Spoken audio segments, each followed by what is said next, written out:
హైదరాబాద్ ని మించిన మహానగరాన్ని కడతాం. ఎలా కడతాం అన్నది మా బుర్రలో నుంచి వస్తున్న ఆలోచన నుంచి కడతాం. విజయవాడలో క్యాపిటల్ సిటీని పెట్టడం మనస్ఫూర్తిగా మేము ఆహ్వానిస్తున్నాం. With the location, what has at least 30,000 acres of land, we're saying that please ensure that it is right in the middle of the state. బహుశా ఆంధ్ర రాష్ట్రానికి బహుశా 3 క్యాపిటల్ వస్తాయేమో. Executive capital, legislature capital, judicial capital, 3 capital కూడా రావాల్సిన పరిస్థితి కనిపిస్తా ఉంది అధ్యక్ష. 3 రాజధానులకు సంబంధించిన ఇంతకు ముందు ప్రవేశపెట్టిన బిల్లును ప్రభుత్వం వెనక్కి తీసుకుని మెరుగైన బిల్లుతో సభ ముందుకు వస్తుంది. To Visakhapatnam, which is going to be our capital. To Visakhapatnam, which is going to be our capital. ప్రతి రాష్ట్రానికి ఒక ఎకనామిక్ పవర్ హౌస్ ఉండాలి. ఒక ఎకనామిక్ పవర్ హౌస్ అనేది రాష్ట్రానికి లేకపోతే, ఒక హైదరాబాద్, ఒక బెంగళూరు, ఒక చెన్నయ్యో ఇటువంటి నగరాలు ఏ రాష్ట్రానికైనా లేకపోతే రాష్ట్రానికి సంబంధించిన ఆదాయాలు ఎప్పటికీ కూడా పెరగదు. ఒకటైతే చెప్తున్నా, ఏ క్యాపిటల్ అయినా కూడా రాష్ట్రానికి మధ్యలో ఉండాలి. ఎవరు ప్రయాణం చేయాలన్నా కూడా ఇబ్బంది పడకూడదు. భూమి ఉండాలి, దండిగా చాలా భూమి ఉండాలి, డెవలప్మెంట్ స్కోప్ ఉండాలి, నీళ్లు ఉండాలి. ఈ 3 క్రైటీరియాస్ లోనే ఎక్కడో ఒక చోట వస్తుంది. కావాలంటే విజయవాడ గుంటూరు మధ్యలో NS దగ్గర నాగార్జున యూనివర్సిటీలోనో లేకపోతే ఒక 500 ఎకరాలు అక్కడ గుంటూరు విజయవాడ మధ్యలో ఎక్కడో ఒకసారి తీసుకుని 500 ఎకరాలు నువ్వు కట్టాల్సిన బిల్డింగ్ ఏదో కట్టు, 500 ఎకరాలు నువ్వు కట్టాల్సిన బిల్డింగ్ ఏదో కట్టు, రీజనబుల్ గా ఏదో సైజులో. There is no word as such as capital. One needs to understand the constitution itself. Where the government sits, it is capital. It is the most important thing what one should be understand, what one should be aware of it. He is consistently inconsistent. మీరు చెప్పారు అధ్యక్ష. అంటే వారి వైఖరి చూసిన తర్వాత అధ్యక్ష, అబద్ధానికి, మోసానికి, నయవంచనకి, కుట్రకి, అంటే ఇవన్నీ ప్రతిరూపం కాదు అధ్యక్ష. మనసులో ఒక దుర్మార్గపు ఆలోచన పెట్టుకుని అతనికి రాష్ట్రం అంటే రాజకీయమే కనపడుతుంది తప్ప రాష్ట్రం అంటే ప్రజలు, కుటుంబాలు, వాళ్ళ ఆశలు, వాళ్ళ ఆలోచనలు, వాళ్ళ ఆకాంక్షలు అనేటువంటి ఆలోచన ఆయన ఎక్కడ కనపడలేదు అధ్యక్ష. రాజకీయ కోణంలోనే ఒక రాజధాని గురించి, రాష్ట్రం గురించి ఆయన చేసినటువంటి ఆలోచనలు ఏ రకంగా ఉన్నాయనేటువంటిది మన కళ్ళ ముందు కనపడుతోంది అధ్యక్ష. ఈ రకమైనటువంటి భిన్నమైన ఆలోచనలు ఒక సంవత్సర కాలంలోనే ఒక 10 సంఘటనలు మాటలు మారిస్తే ఈ రాష్ట్రానికి ఏ పెట్టుబడిదారుడు వస్తాడు అధ్యక్ష? ఎవరు ఈ రాష్ట్రం వైపు తిరిగి చూస్తారు అధ్యక్ష?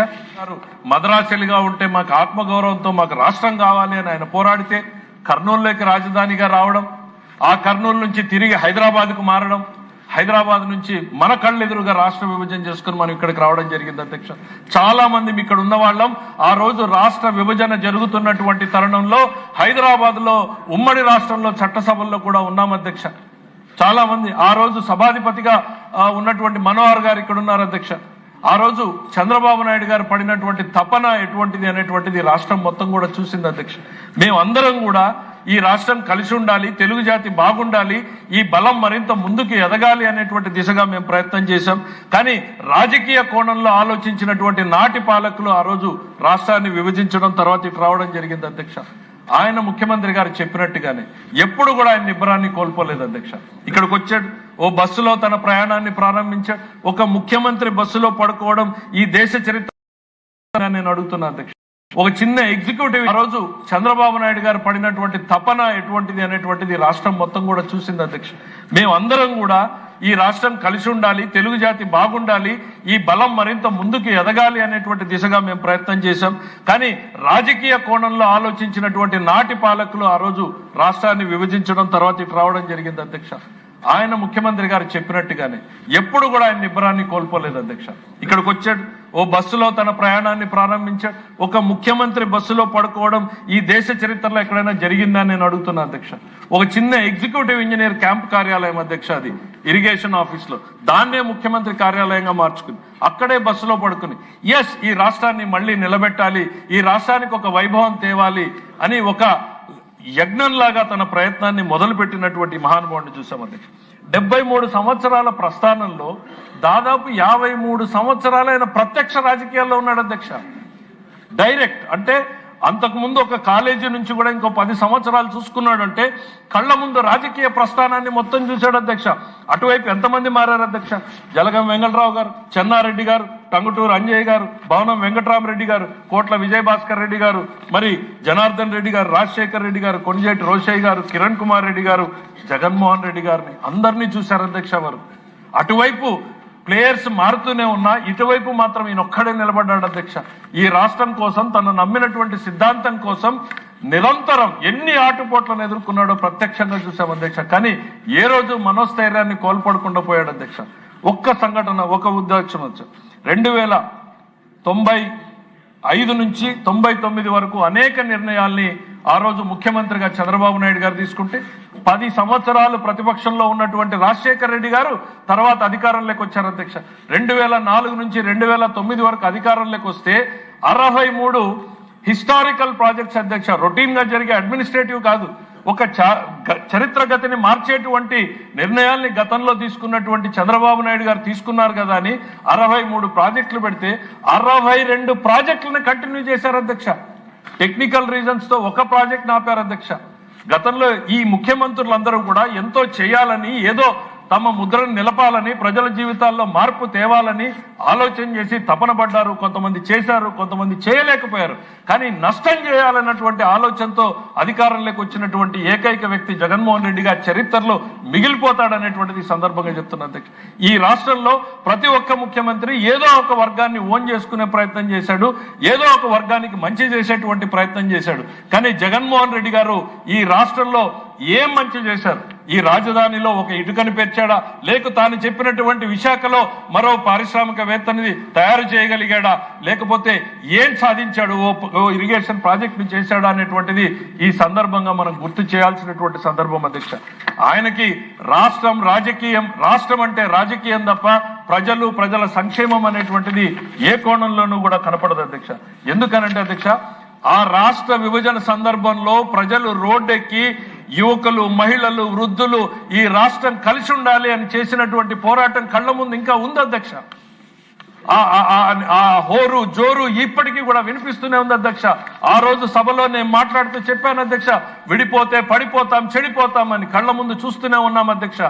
దాని నష్టాలను ఈ రోజుకు కూడా తీర్చుకోలేకుండా పోతా ఉన్నాం. అటువంటి పరిస్థితుల్లో నమ్మి ఓట్లేసినటువంటి ప్రజానీకానికి మరింత ఉత్సాహాన్ని, నమ్మకాన్ని ఇచ్చేలాగా ప్రయత్నం చేయాల్సినటువంటి ముఖ్యమంత్రి ఎంత కన్ఫ్యూజన్ క్రియేట్ చేసేటువంటి పరిస్థితుల్ని చేశాడు అనేటువంటిది ఇంతకుముందు వీడియోలోనే చూపించాం అధ్యక్ష. ఆయన ఈ సభలో అధ్యక్ష ఎన్నో చట్టాలు చేశాం, ఎన్నో చర్చలు చేశాం, ఎన్నో తీర్మానాలు చేశాం, మరెన్నో ప్రజల జీవితాల్ని మార్పు చేసేటువంటి ఆలోచనలు కూడా తీసుకొచ్చాం అధ్యక్ష. అదే సభలో కూడా ఈ రాష్ట్ర భవిష్యత్తుని నాశనం చేసినటువంటి దిశగా జరిగినటువంటి 3 రాష్ట్రాల బిల్లుని కూడా ఈ సభలో పెట్టింది కూడా అక్కడుండి చూశాం అధ్యక్ష. ఆ రోజు 3 రాజధానుల పేరుతో ఆయన చేసినటువంటి, ఆ రోజు ఉన్నటువంటి శాసనసభ్యుల వ్యవహరించినటువంటి తీరు చూశారు కదా అధ్యక్ష.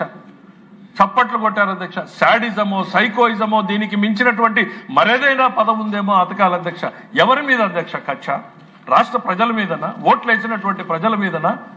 ఎందుకే అధ్యక్ష మనల్ని అందరినీ ఎన్నుకున్నటువంటిది మా జీవితాల్ని మార్పు చేస్తారని, మా జీవితాల్లో మళ్ళీ 5 ఏళ్లలో మరింత ఎదుగుతామనేటువంటి ఆలోచనతో వేసినటువంటి ప్రజానీకానికి పని చేయాల్సింది పోయి వారి జీవితాల్ని నాశనం చేసి శాశ్వతంగా ప్రభుత్వం మీద ఆధారపడేటువంటి వ్యక్తుల్లాగా తయారు చేయాలి, మేము ఇచ్చేటువంటి బటన్ నొక్కుడుతోనే మీ జీవితాలు సాగాలి అన్నటువంటి దుర్మార్గపు ఆలోచనతో జరిపినటువంటి కుట్రలు కాదా అనేటువంటిది ఈ సందర్భంగా గుర్తు చేస్తున్నాం అధ్యక్ష. ఒకవైపు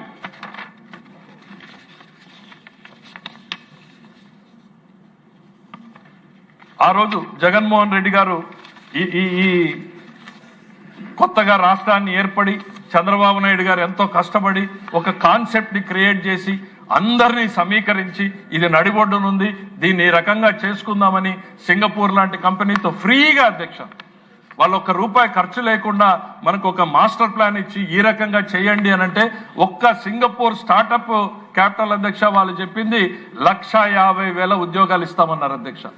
ఈ దుర్మార్గులు వచ్చిన తర్వాత ఏం చేశారు అధ్యక్ష? పసిబిడ్డలో అదేదో మనం వింటాం అధ్యక్ష, పురిట్లో బిడ్డను చంపేశారు అని. అమరావతిని ఖచ్చితంగా అదే ప్రయత్నం జరిగింది అధ్యక్ష. పురిట్లో బిడ్డని చంపేసేటువంటి ప్రయత్నం చేస్తే ఈ రైతులు, ఈ రాష్ట్రానికి సంబంధించినటువంటి ప్రజలు, తెలుగుదేశం పార్టీ, వివిధ పార్టీల నాయకులు, ఆ రోజు ఉన్నటువంటి పవన్ కళ్యాణ్ గారు కావచ్చు, ప్రతి ఒక్కరూ రోడ్డు ఎక్కి నినదించి ఈరోజు పనిచేస్తే మళ్ళీ ఈరోజు అమరావతి ఒక ఊపిర్లు నింపుకుని ముందుకు సాగేటువంటి పరిస్థితులు కనపడతా ఉన్నాయి అధ్యక్ష. ఈరోజు ఒకవైపు అమరావతిని నిలబెట్టాలనేటువంటి ప్రయత్నం చేస్తున్నటువంటి నాయకుడు ఒకవైపు, అమరావతి అంటే ఏంటి అధ్యక్ష, ఇదేదైనా ఒక నగరమో ఒక సిటీనో ఎందుకు అనేటువంటిది ఆయనే చెప్పాడు కదా. ఒక ఆర్థిక రాజధాని ఉంటే తప్ప ప్రజలకు అవకాశాలు రావు అనేటువంటిది తెలియక కాదు అధ్యక్ష. బయటకు వెళ్ళి ఏం చెప్తాడు అధ్యక్ష, మొత్తం పెట్టుబడులు అమరావతిలో పెడుతున్నారు అని చెప్తారు అధ్యక్ష. ఒకవైపేమో రాష్ట్ర రాజధాని కావాలి, ఒక ఆర్థిక చోదక శక్తి కావాలి, దాన్ని నడిపేటువంటి ఇంజన్ కావాలి అనేటువంటి చెప్తారు. మరోవైపు బయటికి వెళ్ళి మీ పెట్టుబడులు అక్కడ పెడుతున్నారు అని ప్రజల్ని మెచ్చగొట్టేటువంటి ప్రయత్నం చేస్తారు అధ్యక్ష. ఆయన ఎక్కడ కూడా క్రెడిట్ కోసం ఆలోచించలేదు అధ్యక్ష. ఆయన ఒక యోగిలాగా పనిచేసుకుంటూ పోవడం ఆయనకు తెలుసు తప్ప నన్ను ఎవరు తిట్టారు, నన్ను ఎవరు పొగిడారు అనేటువంటి బేరీజు ఆయన ఏ రోజు కూడా వేసుకోలేదు అధ్యక్ష. నిజంగా వేసుకుని ఉంటే మాత్రం ఆయన్ని విమర్శించినటువంటి విమర్శలకి మనిషి అన్నవాడు కుంగిపోయేటువంటి పరిస్థితులు ఉండదు అధ్యక్ష. అట్లాంటి హైదరాబాద్ ని మళ్ళీ ఇక్కడ పునర్నిర్మించాలి, ఒక క్యాపిటల్ ని తయారు చేయాలి. అనంతపురంలో ఉండేటువంటి ఓ రైతుకి తన బిడ్డ భవిష్యత్తు ఈ రాష్ట్రంలో ఉంది అని నమ్మకం కల్పించాలి. శ్రీకాకుళంలో ఉన్న ఓ యువకుడికి ఎస్ ఈ రాష్ట్ర రాజధానిలో నాకు ఒక అవకాశం కల్పిస్తుంది అనేటువంటిది కావాలి. ఓ మహిళకో ఓ ఈ పారిశ్రామికవేత్తకు ఇక్కడికి రావాలి అన్నటువంటి నమ్మకం కల్పించాలి అనంటే రాజధానిలో అన్ని రకాల హంగులు రంగులు ఆర్భాటాలు కావాలధ్యక్ష. అదే ఇవాళ ఆ రోజున హైటెక్ సిటీ అని హైదరాబాద్ లో ఉంటే ఇక్కడ క్వాంటమ్ వ్యాలీ అంటున్నాం. ఏదో ఒక రూపంలో అన్ని వ్యక్తులని శక్తులని సమీకరించుకుని ఒక ప్రాంతానికి చేరిస్తే అది ఈ రాష్ట్రానికి భవిష్యత్తునిస్తుంది, ఈ రాష్ట్రానికి ఆదాయాన్ని ఇస్తుంది అధ్యక్ష. సింపుల్ అధ్యక్ష. ఇవాళ ఇప్పటికిప్పుడు చూస్తూ ఉంటే హైదరాబాద్ 70% ఇన్కమ్ జనరేట్ చేస్తా ఉంది అధ్యక్ష. ఒక్క హైదరాబాద్ తో తెలంగాణ మొత్తం నడుస్తుంది అధ్యక్ష.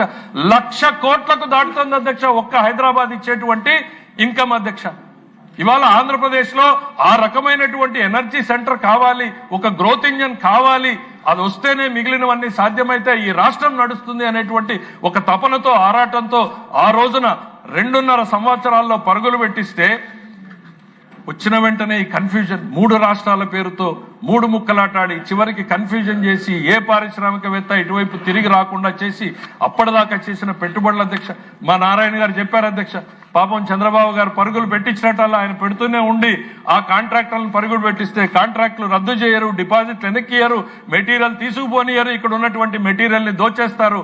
ఇటువంటి పరిస్థితుల్లో వదిలేసి మళ్లీ తిరిగి స్టార్ట్ చేస్తూ ఉంటే మళ్లీ విష ప్రచారాన్ని చేసేటువంటి ప్రయత్నంలో ఇక శాశ్వతంగా ఈ అమరావతి అనేటువంటిది ఆంధ్రులకి గర్వకారణంగా నిలిచేలాగా ఉండాలి అనేటువంటి దాంతో ఈ ప్రయత్నం అధ్యక్ష. ఒక్కసారి ఈ అమరావతి రైతుల గురించి ప్రస్తావించాలి అధ్యక్ష. ఎక్కువ మాట్లాడదలుచుకోలేదు.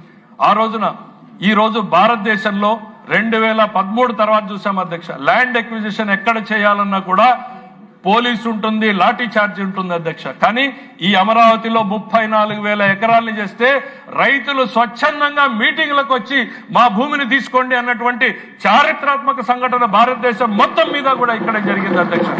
అట్లాంటి అద్భుతమైనటువంటి ల్యాండ్ పూలింగ్ స్కీమ్ ని మనం ఇక్కడ ఇంట్రడ్యూస్ చేస్తే వాళ్ళు తర్వాత అమరావతిని కాపాడుకోవడం కోసం మహిళలు పాదయాత్ర చేస్తే మన న్యాయస్థానం నుంచి దేవస్థానం వరకు అనేటువంటిది ఆ మహిళల మీద మాట్లాడినటువంటి మాటలు అధ్యక్ష. బెంజ్ కార్లు కానీ వాళ్ళ పట్టు చీరల గురించి ఆఖరికి వాళ్ళ వాష్రూమ్కి వెళ్ళడానికి బాత్రూములు పెడితే వాటిని తొలగించినటువంటి క్రూరత్వమైనటువంటి సందర్భాన్ని మనం మర్చిపోకూడదు అధ్యక్ష.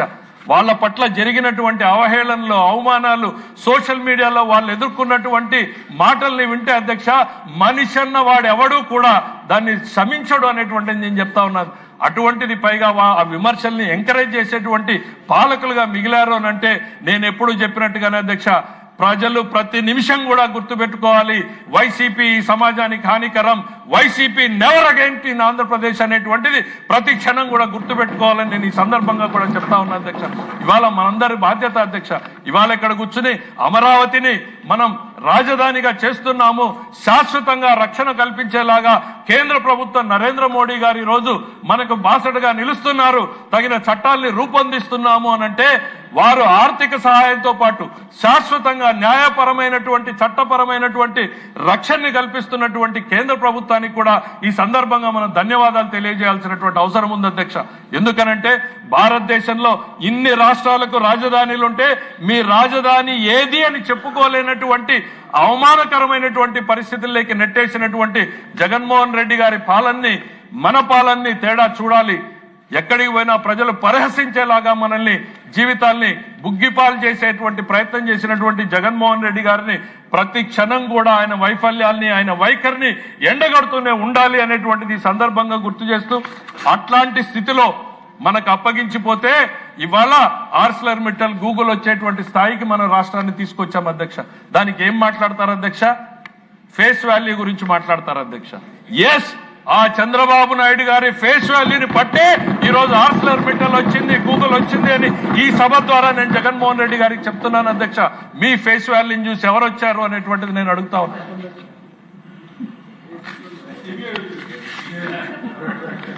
ఇది అధ్యక్ష.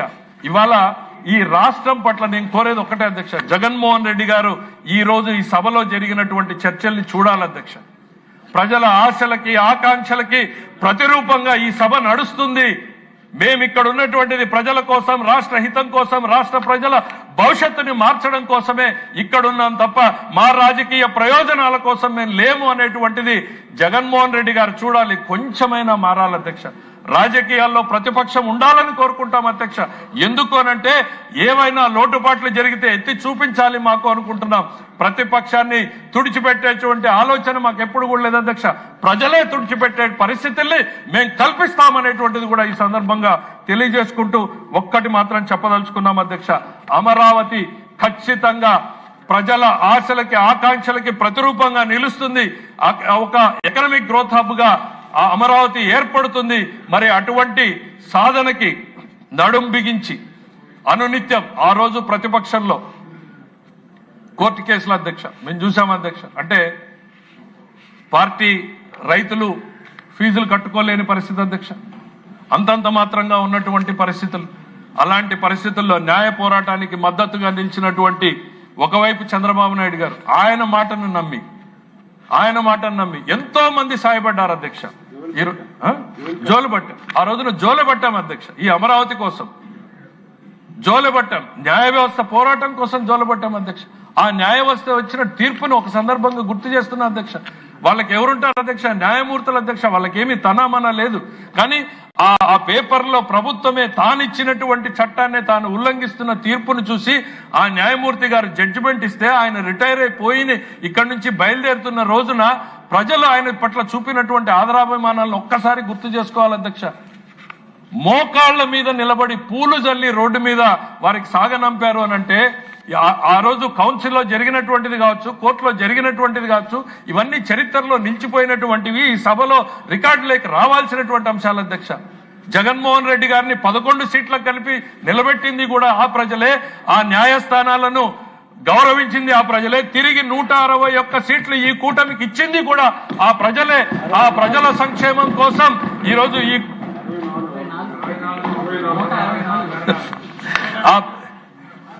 అచ్చెన్నాయుడు గారు తీసేశాన్ని బాధపడుతున్నాడు అధ్యక్ష. ఈ రోజు ఆ ప్రజల సంక్షేమం కోసం నిరంతరం చంద్రబాబు నాయుడు గారి నాయకత్వంలో ఈ కూటమి మొత్తం కూడా పనిచేస్తూనే ఉంటుంది అనేటువంటి తెలియజేసుకుంటూ, ఈ అమరావతి రాజధాని అనంటే ఇది ఆంధ్రులకి అనంతపురం నుంచి శ్రీకాకుళం వరకు ప్రతి జిల్లాలో ఉన్నటువంటి రైతులకు, యువకులకు, మహిళలకు ఒక అవకాశాన్ని కల్పించే వేదికగా చంద్రబాబు నాయుడు గారు తయారు చేస్తారు అన్నటువంటి నమ్మకాన్ని ఇస్తూ వారు ప్రవేశపెట్టినటువంటి ఈ తీర్మానాన్ని బలపరుస్తూ సెలవు తీసుకుంటున్నా అధ్యక్ష. ఇప్పుడు మానవ వనరుల శాఖ మంత్రులు, ఐటీ శాఖ మంత్రులు నారా లోకేష్ గారు. ధన్యవాదాలు అధ్యక్ష.